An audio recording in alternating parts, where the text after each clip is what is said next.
ನಮಸ್ತೆ, ನಾನು ಮನೋಹರಾಚಾರ್. ಇವತ್ತು ನಾವು ಕಾರ್ ತೊಗೋಬೇಕಾ ಬೇಡವಾ ಅನ್ನೋದು ವಿಷಯ ಬಗ್ಗೆ ಮಾತಾಡ್ತಾ ಇದ್ದೀನಿ. ನನ್ನ ಪ್ರಕಾರ ಹೇಳಬೇಕಂದ್ರೆ ನೀವು ಕಾರು ಬೈಕು ಎರಡನ್ನೂ ಪರ್ಚೇಸ್ ಮಾಡೋಕ್ಕೆ ಹೋಗಬೇಡಿ. ಬಿಕಾಸ್ ಆಫ್ ಈಗ ಎಲ್ಲ ನೀವು ಓಡಾಡೋದಕ್ಕೆ ಎಷ್ಟೊಂದು ಫೆಸಿಲಿಟೀಸ್ ಇದೆ. ಮೆಟ್ರೋ ಇದೆ, ರೈಲ್ವೆ ಇದೆ, ಆಮೇಲೆ ಬಸ್ ಇದೆ, ಟ್ಯಾಕ್ಸಿಗಳಿದೆ. ನೀವೇನಾದರೂ ಫೋನ್ ಎತ್ಕೊಂಡು ಜಸ್ಟ್ ಒಂದು ಕ್ಲಿಕ್ ಮಾಡಿದ್ರೆ ನಿಮ್ಮ ಮನೆ ಮುಂದಕ್ಕೆ ಬರುತ್ತೆ. ಇಷ್ಟೆಲ್ಲ ಫೆಸಿಲಿಟೀಸ್ ಇದೆ. ನಿಮಗೆ ಎಲೆಕ್ಟ್ರಿಕಲ್ ಬೈಕ್ಗಳನ್ನ ಕೊಡ್ತಾರೆ. ಒಂದು 30 ರೂಪಾಯಿ ಕೊಟ್ಟರೆ ಆರಾಮ್ಸೆ ನಿಮಗೆ ಅಲ್ಲಲ್ಲೇ ರೋಡಲ್ಲಿ ನಿಲ್ಲಿಸ್ಬಿಟ್ಟು ಹೋಗ್ಬಿಟ್ಟಿರ್ತಾರೆ.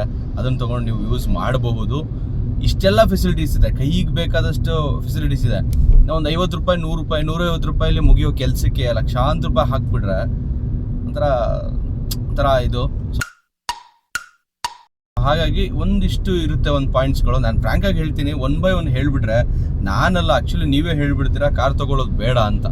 ಸೊ ಕಾರ್ ತೊಗೊಂಡ್ರೆ ಹೆವಿ ಎಕ್ಸ್ಪೆನ್ಸ್ ಇದೆ, ಸಿಕ್ಕಾಬಡ ಎಕ್ಸ್ಪೆನ್ಸ್ ಇದೆ. ಯಾವುದೇ ಕಂಪ್ನಿ ಕಾರ್ಗಳನ್ನು ತೊಗೊಂಡು ನಾನು ಕಮ್ಮಿಲಿ ಒಂದು 3 ಲಕ್ಷ ರೂಪಾಯಿಲಿ ಸೆಕೆಂಡ್ ಹ್ಯಾಂಡ್ ಕಾರ್ ತೊಗೊತೀನಿ ಅಂದ್ರೂ ಅದು ಒಂದು ಸ್ವಲ್ಪ ಅದು ಒಂಥರ ವೇಸ್ಟ್ ಆಗಿಬಿಡುತ್ತೆ. 3 ಲಕ್ಷ ರೂಪಾಯಿ ಅದು ದುಡ್ಡೇ ಅಲ್ವಾ. ಸೊ ಹಾಗಾಗಿ ಅದು ವೇಸ್ಟ್ ಆಗಿಬಿಡುತ್ತೆ ನನ್ನ ಪ್ರಕಾರವಾಗಿ. ಒಬ್ಬೊಬ್ಬರು ಒಂದೊಂಥರ ಪ್ರಕಾರವಾಗಿರ್ತಾರೆ. ಈಗ ಯಾರೋ ಒಬ್ರು ಸೆಕೆಂಡ್ಸ್ ಕಾರ್ ಸೇಲ್ ಮಾಡೋರು ದಡ್ಡಂತರ ಮಾತಾಡ್ತೀಯಲ್ಲ ಗುರು ಅಂತ ಹೇಳ್ತಾರೆ. ಇನ್ನು ಶೋರೂಮ್ ಅವರು ಇವ್ನು ಯಾಕೋ ಜನಗಳ ಮೈಂಡನ್ನೇ ಹಾಳು ಮಾಡ್ತಾ ಇದ್ದಾನೆ ಅಂತ ಲೆಕ್ಕಾಚಾರಕ್ಕೆ ಬಂದುಬಿಡ್ತಾರೆ. ಬಟ್ ನಮ್ಮ ಒಂದು ಬೆನಿಫಿಟ್ ನಾವು ನೋಡ್ಕೊಬೇಕಲ್ಲ ನನ್ನ ಪ್ರಕಾರ. ಸೊ ಕಾರ್ ತೊಗೊಳ್ಳೋದು ಸಿಕ್ಕಾಬಡ ವೇಸ್ಟ್. ಬೈಕ್ ತೊಗೊಂಡ್ರು ಒಂದು ಪಕ್ಷ ತೊಗೊಂಬಿಡಿ, ಸಣ್ಣ ಪುಟ್ಟ ಕೆಲಸ ಅಲ್ಲಿ ಇಲ್ಲಿ ಓಡಾಡೋದಕ್ಕೆ ಏನಾದರೂ ನಮ್ಮ ಟೈಮ್ ಮ್ಯಾಚ್ ಮಾಡೋದಕ್ಕಾದ್ರೂ ಬೇಕಾಗುತ್ತೆ. But car dead waste. ನೀವು ದುಡ್ಡಿರಲಿ, ದುಡ್ಡಿಲ್ಲದೆ ಇರಲಿ, ಮಿಡ್ಲ್ ಕ್ಲಾಸ್ ಆಗಿರಲಿ, ಹೈ ರೇಂಜ್ ಆಗಿರಲಿ, ಏನೇ ಆಗಿದ್ರು ಕೂಡ ಅದು ದೊಡ್ಡ ವೇಸ್ಟ್ ಆ್ಯಕ್ಚುಲಿ. ಅದು ಹೇಗೆ ಅಂದರೆ, ಈಗ ನೋಡಿ, ನೀವು ಕಾರ್ ತೊಗೊಳ್ತೀನಿ ಅಂದರೆ ನೀವು ಒಂದು ಡೆಪಾಸಿಟ್ ಒಂದು 3-4 ಲಕ್ಷ ಅಂತೂ ನೀವು ಕಟ್ತೀರ. ಇನ್ನು ಮಿಕ್ಕಿದ 3-4 ಲಕ್ಷ ಲೋನ್ ಅಂತೂ ಹಾಕ್ಸ್ಕೊಂತೀರ. ಈ ಥರ ಯೋಚನೆ ಮಾಡಿದಾಗ ಏನಾಗುತ್ತೆ, ನೀವು ಇಲ್ದೇ ಸಾಲಕ್ಕೆ ಸಿಗಾಕೊಳ್ತೀರ. ಅವರೇನೋ ಸಾಲ ಕೊಟ್ಬಿಡ್ತಾರೆ, ಬಟ್ ನೀವು ನಿಮ್ಮ ಸಂಬಳ ಬರೋದಕ್ಕೂ ಮುಂಚೆ ನೀವು ಅವ್ರಿಗೆ ದುಡ್ಡು ಕೊಡೋದಕ್ಕೆ ರೆಡಿ ಇರಬೇಕು. ಅಂದರೆ ಕಮಿಟ್ ಆಗಿರ್ತೀರ ಆಲ್ಮೋಸ್ಟ್. ಇದು ನಾವು ಬಡ್ಡಿ ಸಾಲ ಮಾಡ್ತೀವಲ್ಲ 3%, 4%, ಅದಕ್ಕಿಂತ ಹೆವಿ ಇದು. ನೀವು ಅನ್ಕೋತೀರಾ ಎಲ್ಲ 1.5%, 1 ರೂಪಾಯಿ ಬಡ್ಡಿ ಹೆಂಗೆ ಕೊಟ್ಬಿಡ್ತಾರೆ ಅಂತ. ಕೊಡೋದು ಇಂಪಾರ್ಟೆಂಟ್ ಅಲ್ಲ, ನಿಮ್ಮ ದುಡ್ಡು ನೀವು ಯಾಕೆ ಕಟ್ಟಬೇಕು? ನಿಮ್ಮ ಹತ್ರನೇ ಇಟ್ಕೊಳ್ಳಿ. ಆಯಿತು, ನೀವು ಕಾರ್ ತೊಗೊಂಬರ್ತೀರಾ, ಹೋಗ್ಲಿ. ಅದನ್ನು ತೊಗೊಂಡು ಡೈಲಿ ಓಡಾಡಿಸ್ತೀರಾ? 24 ಗಂಟೆ ಓಡಾಡಿಸ್ತೀರಾ? ಇಲ್ಲ. ಡೈಲಿ ಅಟ್ಲೀಸ್ಟ್ ಪ್ರತಿದಿನ ಬೆಳಗ್ಗೆ ಎತ್ತುತ್ತೀರಾ? ಇಲ್ಲ, 100% ಇಲ್ಲ. ಸೊ ಅದನ್ನು ತೊಗೊಂಡೋಗಿ ಎಲ್ಲೋ ಒಂದು ಕಡೆ ನಿಲ್ಲಿಸ್ತೀರಾ, ಧೂಳು ಇಡಿಸ್ತೀರಾ, ಇಲ್ಲ ಎಲ್ಲೋ ಒಂದು ಕಡೆ ಮನೆ ಮುಂದೆ ಶೋಗಿಡೋ ಥರ ಅದನ್ನು ಒಂದು ಇಡಿಸ್ಬಿಟ್ಟು ನೋಡ್ತಾ ಇರ್ತೀರಾ. ಅಲ್ಲೂ ಮುಗಿದೋಯ್ತು. ಎಲ್ಲೋ ಬರ್ಡ್ ಕಾರ್ಗಳನ್ನ ತೊಗೊಂಡು ವ್ಯವಹಾರ ಮಾಡೋದು, ಬಿಸ್ನೆಸ್ ಮಾಡೋದು ಅದು ಬೇರೆ ವಿಷಯ, ಅದು ರಿಕವರಿ ಆಗುತ್ತೆ. ಬಟ್ ವೈಟ್ ಬೋರ್ಡ್ಗಳ ಕಾರ್ನ ತೊಗೊತೀನಿ, ಯಾರೋ ಒಬ್ರು ತೊಗೊಂಡ್ಬಿಟ್ಟಿದ್ದಾರೆ, ಅವ್ರ ಮೇಲೆ ಕಾಂಪಿಟೇಷನ್ ಮೇಲೆ ತೊಗೊತೀನಿ, ನಾನು ಮನೆ ಕಟ್ಟಿದ್ದೀನಿ, ದೊಡ್ಡ ಮನೆ ಮುಂದೆ ಕಾರಿಲ್ಲ ಅಂದರೆ ಚೆನ್ನಾಗಿ ಕಾಣಲ್ಲ ಅಂದ್ಬಿಟ್ಟು ಅಕಸ್ಮಾತ್ ಏನಾದರೂ ಪ್ಲ್ಯಾನ್ ಇದ್ದರೆ ಇವತ್ತಿಗೆ ಕೈ ಬಿಟ್ಬಿಡಿ ಅದನ್ನು. ಯಾಕೆಂದರೆ ಸಿಕ್ಕಾಪಟ್ಟೆ ಎಕ್ಸ್ಪೆನ್ಸ್ ಇದೆ. ಇವಾಗೆಲ್ಲ ನೀವು ಟ್ಯಾಕ್ಸ್ ಕೂಡ ರೈಸ್ ಮಾಡಿದ್ದಾರೆ ಕಾರ್ ಮೇಲೆ, ತೊಗೊಳೋದು ಅಷ್ಟೊಂದು ವರ್ತ್ ಇಲ್ಲ ಅದು ಆ್ಯಕ್ಚುಲಿ. ಸೊ ಡೈಲಿ ನೀವು ಅಕಸ್ಮಾತ್ ಏನಾದರೂ ನೀವೊಂದು ಎಲ್ಲೋ ಒಂದು 100 ಕಿಲೋಮೀಟ್ರ್ ಜರ್ನಿ ಮಾಡಬೇಕಂತ ಅಂದ್ಕೊಳ್ಳಿ. 100 ಕಿಲೋಮೀಟ್ರ್ ಜರ್ನಿ ಮಾಡಬೇಕಂದ್ರೆ ಒಂದು ಕಾರ್ನಲ್ಲಿ ನನ್ನ ಪ್ರಕಾರ ಯಾವುದೇ ಕಾರ್ ಆದ್ರೂ ಒಂದು 5 ಲೀಟ್ರು 6 ಲೀಟ್ರಷ್ಟು ಪೆಟ್ರೋಲ್ ಬೇಕಾಗುತ್ತೆ. ಸೊ ಇವತ್ತಿರೋ ಪ್ರೈಸ್ ಪ್ರಕಾರ ಒಂದು 600 ರೂಪಾಯಿವರೆಗೂ ಹೋಗುತ್ತೆ. ಅದೇ ನೀವು ಬಸ್ಸಲ್ಲಿ ಹೋಗ್ಬಿಟ್ಟು ಬಂದರೆ, ಗೌರ್ಮೆಂಟ್ ಬಸ್ಸಲ್ಲಿ ಹೋಗಿ ಬಂದರೆ ನನ್ನ ಪ್ರಕಾರ 200 ರೂಪೀಸಲ್ಲಿ ಎಲ್ಲ ಕ್ಲೋಸ್ ಆಗುತ್ತೆ. ಸೊ 100 ರೂಪೀಸಲ್ಲೇ ಕ್ಲೋಸ್ ಆಗುತ್ತೆ. ಆ್ಯಕ್ಚುಲಿ ಹೋಗಿ ಬರೋದಕ್ಕೆ ನಾನು ಹೇಳ್ತಾ ಇರೋದು, ನೀವು ಹೋಗಿ ಕಾರಲ್ಲಿ ಬರೋದಕ್ಕೆ ಮಿನಿಮಮ್ ಅಂದ್ರೆ 1000 ರೂಪಾಯಿ ಮೇಲೆ ಪೆಟ್ರೋಲ್ ಬೇಕು. ಅದೇ ನೀವು ಬಸ್ಸಲ್ಲಿ ಹೋದರೆ 200 ರೂಪೀಸಲ್ಲಿ ಎಲ್ಲ ಮುಗಿದೋಯ್ತು. ಒಂದು. ಎರಡನೇದು, ನೀವು ಅಕಸ್ಮಾತ್ ಕಾರ್ ತೊಗೊಂಡು ಹೋಗ್ತಾ ಇದ್ದೀರಾ, ಹೆವಿ ಟ್ರಾಫಿಕ್ಕು, ನೀವು ಕುತ್ಕೊಂಡು ನೀವು ಓಡಿಸಿ ನೀವು ಸ್ಟ್ರೆಸ್ ಆಗಿ ಮನೆಗೆ ಹೋದರೆ ಬೆನ್ನೋವು ಬಂದುಬಿಟ್ಟಿರುತ್ತೆ. ಸೊ ಅಷ್ಟೆಲ್ಲ ಏನು ಬೇಕಾಗಿಲ್ಲ, ಆರಾಮಾಗಿ ನೀವು ಕುತ್ಕೊಳ್ಳಿ. ಫೋನ್ ಇದ್ದರೆ ಫೋನ್ ಇಟ್ಕೊಳ್ಳಿ, ಮೊಬೈಲ್ ಮೂವೀಸ್ ನೋಡಿ, ವೀಡಿಯೋಸ್ ನೋಡಿ. ಯಾವ್ದಾನ ಮಾತಾಡಬೇಕಾ, ಬಸ್ಸಲ್ಲಿ ಕುತ್ಕೊಂಡು ಆರಾಮಾಗಿ ಮಾತಾಡಿ. ನಿಮ್ಮನ್ನು ಕರ್ಕೊಂಡು ಹೋಗೋಕ್ಕೆ ಇನ್ನೊಬ್ಬ ವ್ಯಕ್ತಿ ಅಲ್ಲಿ ಡ್ರೈವ್ ಮಾಡ್ತಾ ಇರ್ತಾನೆ, ಸುಖವಾಗಿ ಓಡ್ ಬನ್ನಿ, ಮುಗಿದೋಯ್ತು. ಅದನ್ನು ಬಿಟ್ಬಿಟ್ಟು ಕಾರ್ ತೊಗೊಂಡು ಅದೆಲ್ಲ ಮೇಂಟೈನ್ ಮಾಡಿಕೊಂಡು ಆಯಿತು, ಅದು ಆಯಿತು, ಓಕೆ ಡನ್. ಒಬ್ಬರು ಡ್ರೈವರ್ ಇಟ್ಕೊಡ್ರಿ ಅಂತಲೇ ಅಂದ್ಕೊಳ್ಳೋಣ. ಆ ಡ್ರೈವರ್ಗೆ ಸಂಬಳ ಕೊಡಬೇಕಾ? ಅದೊಂದಷ್ಟು ವೇಸ್ಟಾ? ಅದು ಬಿಟ್ಬಿಟ್ಟು ನೀವು ಇನ್ನೊಂದು ಸರಿ ಈಗ ಇಲ್ಲ, ನೀವೇ ಮಾಡ್ಕೊಂಡು ಹೋಗ್ತೀರಾ, ನಿಮ್ಗೆ ಯಾವುದೇ ಬಾಡಿ ಸ್ಟ್ರೈನ್ ಬರಲ್ಲ, ನಾನು ಗಟ್ಟಿ ಮುಟ್ಟಾಗಿದ್ದೀನಿ, ಆಯಿತು, ಅದನ್ನು ಇಟ್ಕೊಳ್ಳೋಣ. ಯಾವುದೋ ಒಂದು ಜಾಗ ಏನೋ ಒಂದು ಟೈಮ್ ಕೆಟ್ಬಿಟ್ಟು ಎಲ್ಲೋ ಒಂದು ಚೂರು ಟಚ್ ಆಗೋಯ್ತು, ಯಾವುದೋ ಒಂದು ಕಾರ್ ಟಚ್ ಆಗೋಯ್ತು, ಇಳಿಬೇಕಾ? ಅವನ ಜೊತೆ ಜಗಳ ಆಡ್ಬೇಕಾ? ನಮ್ಮದೇ ತಪ್ಪಿದ್ರೆ ಕಟ್ಕೊಡ್ಬೇಕಾ? ನಮ್ಮ ತಪ್ಪಿಲ್ಲ, ಅವ್ನ ಪಾಡಿಗೆ ಅವ್ನು ಹೋದ ಅಂದ್ರೂ ನಮ್ಮ ಕಾರ್ಗೆ ನಾವೇ ಖರ್ಚು ಮಾಡ್ಕೋಬೇಕಾ? ಅದೊಂದು 10,000 ಡಮಾರ್ ಆಯಿತು. ಅದರ ನೆಕ್ಸ್ಟ್ ಬಂದರೆ ನಾವು ಎಲ್ಲಾದರೂ ನೀವು ಹೋಗ್ಬೇಕಾದ್ರೆ ಟೋಲ್ ಸಿಕ್ತು ಅಂತ ಅಂದ್ಕೊಳ್ಳಿ. ಸೊ ಟೋಲ್ಗೆ ಮಿನಿಮಮ್ ಅಂದ್ರೂ 30 ರೂಪಾಯಿಂದ 150 ರೂಪಾಯಿವರೆಗೂ ಇದೆ. ಅಕಸ್ಮಾತ್ ಒಂದು 150 ರೂಪಾಯಿ ಸಿಗಾಕ್ಬಿಡ್ತು. ಸೊ 1000 ರೂಪಾಯಿ ಜೊತೆಗೆ 1150 ರೂಪಾಯಿ, ಓಕೆನಾ? 1150 ರೂಪಾಯಿ. ಪ್ಲಸ್ಸು ನೀವು ಅಲ್ಲಿಂದ ಹೋಗ್ಬಿಟ್ಟು ಬಂದಮೇಲೆ ಕಾರ್ದು ಅಕಸ್ಮಾತ್ ನೀವೇನಾದರೂ ತುಂಬ ಗಲೀಜಾಗಿಬಿಟ್ಟಿದೆ ಅಂತ ವಾಟರ್ ವಾಶೋ ಏನೋ ಚಿಕ್ಕಪಟ್ಟ ಏನಾದರೂ ಕ್ಲೀನ್ ಮಾಡಬೇಕು ಅಂದರೆ ನಾವೇ ಮಾಡ್ಕೊಂಡ್ಬಿಡ್ತೀವಿ. ಅಕಸ್ಮಾತಾಗಿ ಏನಾದ್ರೂ ನಾವು ವಾಶ್ ಮಾಡಿಸ್ಕೋಬೇಕು ಅಂತ ಹೋದ್ವಿ ಅಂದ್ಕೊಳ್ಳಿ, ಕಾರ್ ಕ್ಲೀನ್ ಮಾಡಬೇಕು ಅಂತ ಹೋದ್ವಿ. ಸೊ 300-350 ರೂಪಾಯಿ ಇಲ್ಲದೆ ಯಾವ ಕಾರ್ ಕ್ಲೀನಿಂಗು ಮಾಡಲ್ಲ ಯಾರೂ. ಅಕಸ್ಮಾತ್ 200 ರೂಪಾಯಿ ಮಾಡಿದ್ರು ಅದು ನಮ್ಮ ದುಡ್ಡೇ ಅಲ್ಲ. ಸೊ 350 ರೂಪಾಯಿ ಅಂತ ಇಟ್ಕೊಳ್ಳೋಣ. ಸೊ 150 ರೂಪಾಯಿ ಪ್ಲಸ್ 1000 ರೂಪಾಯಿ ಪ್ಲಸ್ 350 ರೂಪಾಯಿ 1,500 ರೂಪಾಯಿ ಆಯಿತು. ಬರೀ ನೀವು 100-150 ಕಿಲೋಮೀಟರ್ ಹೋಗ್ಬಿಟ್ಟು ಬರೋದಕ್ಕೆ 1,500 ನೀವು ಖರ್ಚು ಮಾಡ್ತೀರಾ ಅಂದರೆ ನನ್ನ ಪ್ರಕಾರ ವರ್ತ್ ಅಲ್ಲ. ಸೊ ಇದು ಏನಾಗ್ಬಿಡತ್ತೆ ಅಂದರೆ ನೀವು ಕಾರ್ಗೂ ಬಂಡವಾಳ ಹಾಕಿ ಜೊತೆಗೆ 1,500 ಹಾಕಿ 120 ಕಿಲೋಮೀಟ್ರ್ ಹೋಗ್ಬಿಟ್ಟು ಬರೋದು ಅದು ಯಾವುದೋ ಒಂದು ದಿವಸಕ್ಕೆ ವರ್ತ್ ಇಲ್ಲ. ಅದು ಆ್ಯಕ್ಚುಲಿ ಕಾರ್ನ ನೀವು ಬಾಡಿಗೆ ತೊಗೊಂಡೋಗಿ ರೆಂಟಿಗೆ ತೊಗೊಂಬಿಡಿ, ಬೇಕಾದ್ರೆ ಒಂದು 2,000 ರೂಪಾಯಿ ಕೊಟ್ಬಿಡಿ ಅವನಿಗೆ. 1,500 ಹೋಗೋ ಜಾಗದಲ್ಲಿ 2,000-2,500 ಕೊಟ್ಬಿಡಿ ತಗೋಪ್ಪ ಅಂತ. ನಿಮ್ಗೆ ಅಲ್ಲಿ ಸೇವ್ ಆಗುತ್ತೆ. 1,000 ರೂಪಾಯಿ ಜಾಸ್ತಿ ಹೋಗುತ್ತೆ ಅಂತ ಯೋಚನೆ ಮಾಡಿಬಿಡ್ರಿ. ಅಲ್ಲೇನಾಗುತ್ತೆ ಅಂದರೆ ನೀವು ಹಾಕಿರ್ತೀರಲ್ಲ ಆವಾಗ ಒಂದು 4 ಲಕ್ಷ ಹಾಕಿ ತಿಂಗಳ 10,000 EMI ಕಟ್ತಾ ಇರ್ತೀರಲ್ಲ, ಆ ಲೆಕ್ಕಾಚಾರಕ್ಕೆ ಬಂದರೆ ಒಂದು 9 ಲಕ್ಷ ಅನ್ಕೊಳ್ಳೋಣ, ಇಲ್ಲ 10 ಲಕ್ಷ ಅನ್ಕೊಳ್ಳೋಣ. ಒಂದು ಕಾರು 10 ಲಕ್ಷಕ್ಕೆ 2% ಅಂದರೆ 20,000 ರೂಪಾಯಿ ಬಡ್ಡಿ ಆಯಿತು ಅಲ್ವಾ.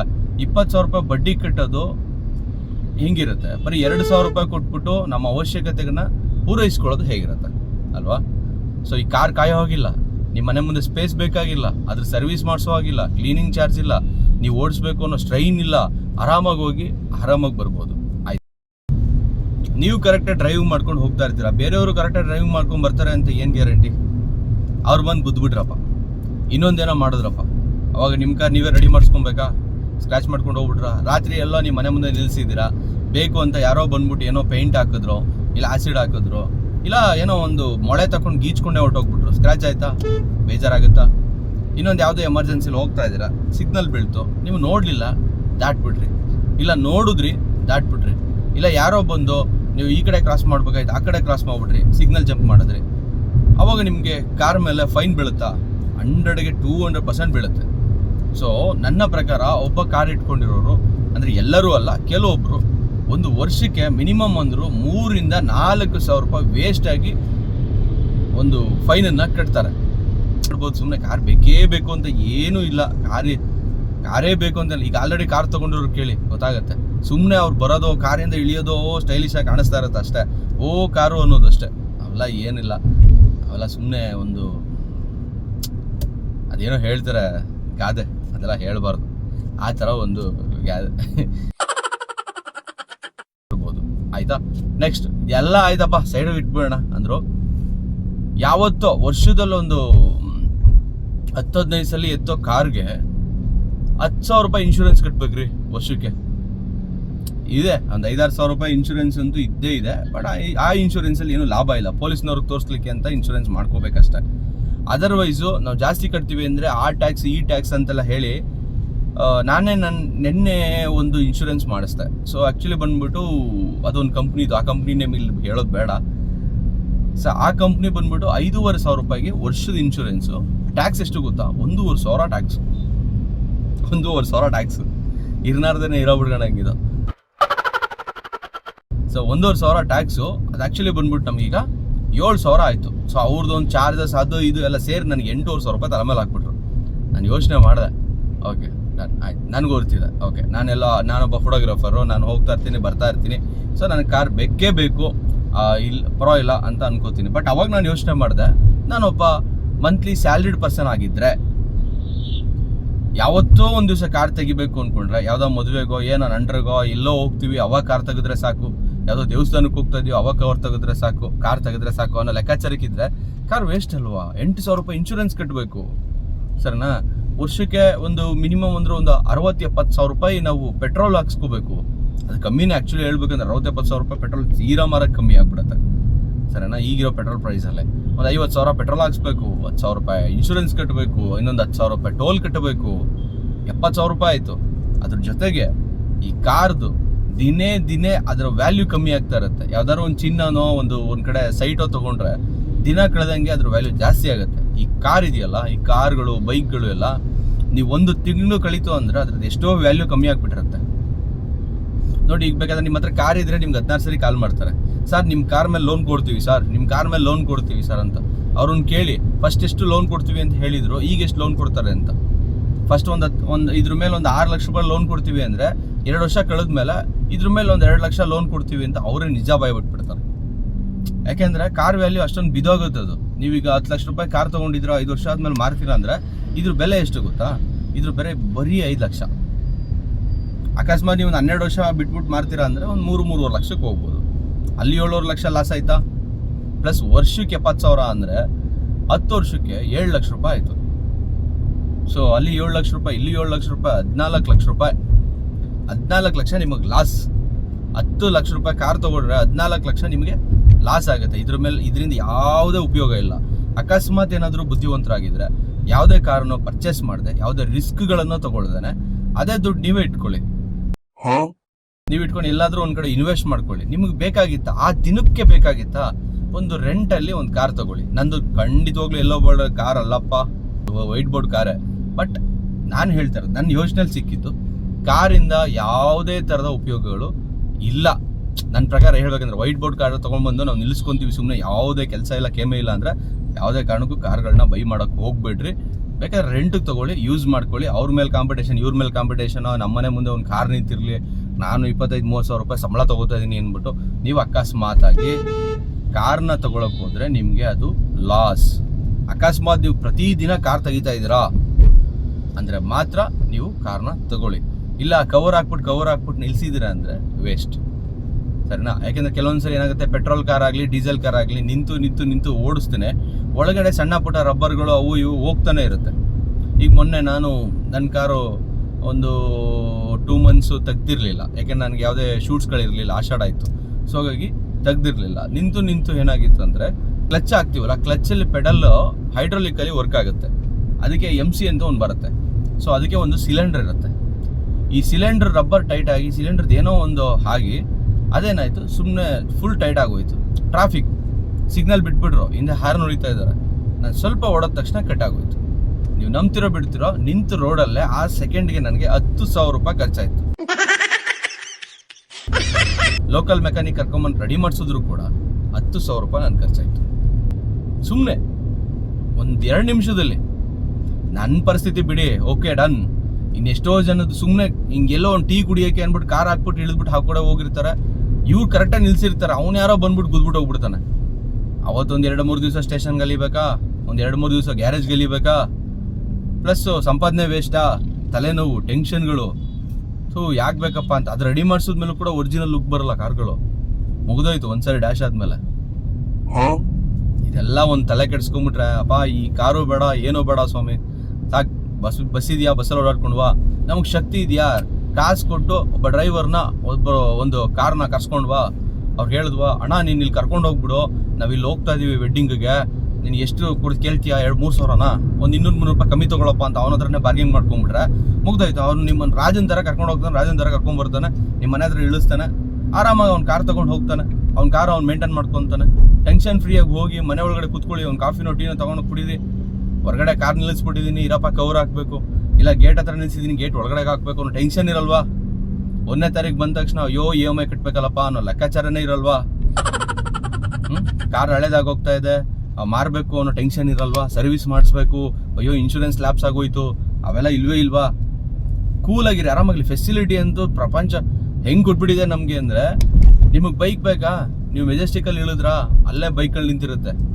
ಆ್ಯಪ್ ಇನ್ಸ್ಟಾಲ್ ಮಾಡ್ಕೊಳ್ಳಿ, ರೀಚಾರ್ಜ್ ಮಾಡಿ, ಬೈಕ್ ಎತ್ಕೊಳ್ಳಿ, ಹೋಗ್ತಾ ಇರಿ ನಿಮ್ಗೆ ಎಲ್ಲಿ ಬೇಕೋ ಅಲ್ಲಿ. ಸೊ ಅಲ್ಲಿ ನಿಲ್ಲಿಸಿ ಮತ್ತೆ ಲಾಕ್ ಮಾಡಿ, ಮುಗಿದೋಯ್ತು.